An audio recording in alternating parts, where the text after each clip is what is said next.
মুচমুচে টমেটো পুর ভরা নাস্তা, যা খেতে সত্যি লোভনীয়।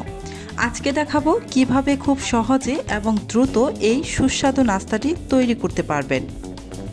প্রথমেই চুলায় একটি প্যান বসিয়ে প্যান গরম করে তারপর এখানে 1 টেবিল চামচ মতো তেল দিয়ে 1 চা চামচ মতো আদা রসুনের পেস্ট দিয়ে একটু নেড়েচেড়ে আদা রসুনের কাঁচা গন্ধটা চলে যাওয়া পর্যন্ত ভেজে নিলাম।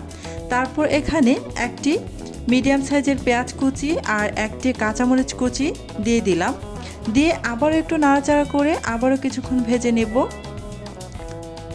কিছুক্ষণ ভাজার পর এখানে দিয়ে দিচ্ছি বেশ বড় সাইজের 2টি পাকা টমেটোগুলো খুব ভালোভাবে ধুয়ে তারপর ছোট ছোট কিউব করে কেটে নিয়েছিলাম। টমেটোগুলো দেওয়ার পর একটু নাড়াচাড়া করে মিশিয়ে নিয়ে এখানে 1/2 চা চামচ হলুদের গুঁড়া, 1/2 চা চামচ মরিচের গুঁড়া আর 1/2 চা চামচ ধনিয়ার গুঁড়া দিয়ে দিলাম। দিয়ে আবারও নাড়াচাড়া করে ভালোভাবে মিশিয়ে নিচ্ছি। ভালোভাবে মেশানোর পর এখানে দিয়ে দিচ্ছি স্বাদ অনুযায়ী লবণটা দেওয়ার পর আবার একটু নাড়াচাড়া করে মিশিয়ে নিচ্ছি।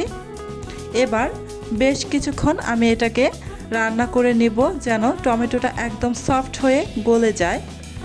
বেশ কিছুক্ষণ ভাজার পর এই যে দেখতেই পাচ্ছেন টমেটোটা একদম সফট হয়ে গলে গিয়েছে।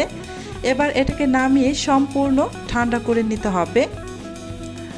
এদিকে একটি বাটির মধ্যে মেজারমেন্ট কাপে 1 কাপ পরিমাণ আটা এখানে আমি মেপে নিয়ে নিলাম আর স্বাদ অনুযায়ী লবণ দিয়ে দিয়েছি। এখন নর্মাল পানি দিয়ে একটা ডো বানিয়ে নেব। অল্প অল্প পানি দিয়ে একটা ডো বানিয়ে নিচ্ছি। এই তো ডোটা আমার বানিয়ে নেওয়া হয়ে গিয়েছে। এবার এই ডোটাকে ভালোভাবে মথে নিয়ে ঢাকনা দিয়ে ঢেকে প্রায় 15 মিনিটের মতো রেস্টে রেখে দেব। 10 থেকে 15 মিনিট রাখার পর এই যে আমি ঢাকনাটা উঠিয়ে নিচ্ছি। এটা একদমই রেস্টে রাখার পর সফট হয়ে গিয়েছে। এই যে দেখুন একদম সফট। এবার আবারও বেশ কিছুক্ষণ সময় ধরে এটাকে মথে নিব।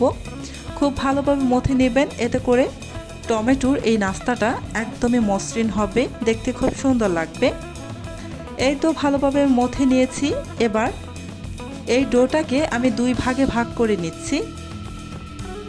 এই যে 2 ভাগে ভাগ করে নেওয়া হয়ে গিয়েছে। 1 ভাগ নিয়ে এবার আমি টমেটোর পুর ভরে নাস্তাটা বানিয়ে নেব। হাতের তালুতে রেখে 2 হাতে ভালোভাবে গোল করে তারপর এই যে একটি গর্তযুক্ত থালার মতো করে বানিয়ে নিচ্ছি। যখন এভাবে গর্তযুক্ত থালার মতো বানাবেন তখন অবশ্যই মাঝখানে একটু মোটা রাখবেন আর চারপাশ থেকে পাতলা করে টেনে বড় করে নেবেন। এতে করে যখন পুর ভরে নাস্তার শেপটা দিতে যাবেন পুর বেরিয়ে আসবে না, খুব সুন্দরভাবে সেট হয়ে যাবে।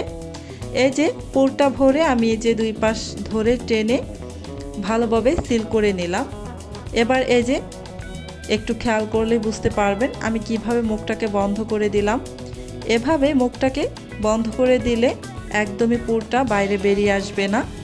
এবার হাতের সাহায্যে আমি 2 হাত দিয়ে চেপে চেপে একটু বড় করে নিচ্ছি, যতটা সম্ভব বড় করা যায়। এই তো আমার একটি নাস্তা তৈরি করে নেওয়া হয়ে গিয়েছে। সেমভাবে বাকি নাস্তাটাও বানিয়ে নিব। এবার চলে যাব আমি এই নাস্তাটা ভাজার জন্য। চুলায় একটা প্যান বসিয়ে প্যানটাকে গরম করে এখানে 1 টেবিল চামচ মতো তেল দিয়ে দিলাম। আমি অল্প তেলেই এই নাস্তাটা ভেজে নেব। আপনারা চাইলে এই নাস্তাটা ডুবো তেলেও ভেজে নিতে পারেন, তবে অল্প তেলে ভেজে নিলে এই নাস্তাটা বেশ হেলদি থাকবে। আর যদি ডুবো তেলে ভেজে নেন খেতে অবশ্যই একটু বেশি টেস্টি হবে, কিন্তু হেলদি কম হবে। আমি অল্প তেলে ভেজে নিচ্ছি। আপনারা আপনাদের পছন্দ অনুযায়ী কম তেল বা বাড়িয়ে যেভাবে ইচ্ছে ভেজে নিতে পারেন। একটু টেস্ট বেশি চাইলে, যদি হেলদি কম টেস্ট বেশি চান তাহলে অবশ্যই ডুবো তেলে ভাজবেন। চুলার আঁচ মিডিয়ামে রেখে উল্টে পাল্টে আমি এই টমেটোর নাস্তাটাকে খুব ভালোভাবে মুচমুচে করে ভেজে নিয়েছি। এই মুচমুচে টমেটোর পুর ভরা নাস্তা যখন একবার খেয়ে দেখবেন তখন বুঝতে পারবেন কতটা স্বাদে ভরা। এর মজাদার স্বাদ এবং টক মিষ্টি কম্বিনেশন আপনাকে আরও খেতে উৎসাহিত করবে। একবার তৈরি করে দেখুন আর দেখবেন সবার প্রশংসা পাবেন। আজকের মতো এখানেই বিদায় নিচ্ছি। আল্লাহ হাফেজ।